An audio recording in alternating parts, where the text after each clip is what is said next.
Baiklah, sebelum saya membahas definisi manajemen strategik dalam organisasi, terlebih dahulu saya akan mengulas secara singkat mengenai manajemen strategik dan organisasi. Manajemen adalah ilmu dan seni yang mengatur proses pemanfaatan SDM dan sumber daya lainnya secara efektif dan efisien untuk mencapai suatu tujuan tertentu. Dikatakan ilmu dan seni karena dalam manajemen itu bukan hanya teori, tapi juga ada keterampilan di dalamnya. Ada keterampilan dalam mengatur sumber daya agar hasilnya itu optimal. Strategik adalah proses tentuan rencana para pemimpin puncak yang berfokus pada tujuan jangka panjang organisasi dan disertai penyusunan suatu cara agar tujuan dapat tercapai. Jadi, kata strategik ini artinya kita harus berpikir panjang, bukan hanya untuk hari ini tapi juga di masa yang akan datang. Organisasi adalah suatu wadah ataupun sistem yang terdiri dari sekelompok orang yang saling bekerja sama secara terstruktur dan terkoordinasi untuk mencapai tujuan bersama. Dalam organisasi, setiap anggotanya itu punya tugas dan tanggung jawabnya masing-masing. Lanjut, definisi manajemen strategik dalam organisasi adalah proses perencanaan, pengimplementasian, dan pengawasan dari semua keputusan ataupun tindakan dalam sebuah organisasi dalam rangka menentukan tujuan jangka panjangnya. Nah, di sini kita tidak hanya merencanakan tapi juga melaksanakan dan mengawasi strategi yang telah kita rencanakan tadi berhasil mencapai tujuan yang kita harapkan. Dan manajemen strategi itu mencakup semua proses dari awal sampai akhir, mulai dari membuat rencananya, terus melaksanakannya, sampai mengontrol hasilnya agar sesuai dengan yang kita harapkan. Selanjutnya, tujuan Manstra dalam organisasi. Yang pertama, menentukan arah dan visi organisasi. Yang kedua, membangun keunggulan yang kompetitif. Ketiga, mengidentifikasi peluang serta ancamannya.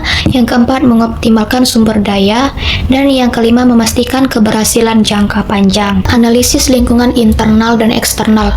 Lingkungan internal mencakup SDM ataupun sumber daya manusia, keuangan, struktur organisasi, budaya kerja, dan teknologi.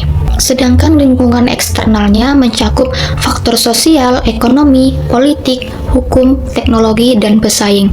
Dengan memahami dua lingkungan ini, organisasi akan tahu apa yang akan menjadi kekuatannya, kelemahannya, peluang, serta ancamannya.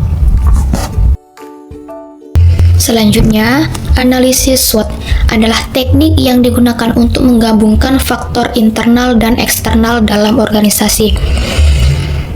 Analisis SWOT ini singkatan dari strength ataupun kekuatan, weakness atau kelemahan, opportunity atau peluang, dan threats atau ancaman. Analisis SWOT ini membantu pimpinan untuk menentukan posisi organisasi yang sekarang dan strategi apa yang paling tepat untuk mencapai tujuan jangka panjangnya. Selanjutnya ada perumusan strategi. Nah, tahap ini menentukan langkah-langkah utama yang akan diambil untuk mencapai tujuan organisasi. Jenis strategi ini ada dua. Yang pertama ada strategic plan atau jangka panjang. Misalnya rencananya itu 5-10 tahun ke depan. Terus ada operational plan yaitu jangka pendek. Kalau jangka pendek ini rencana tahunan atau kegiatan rutin.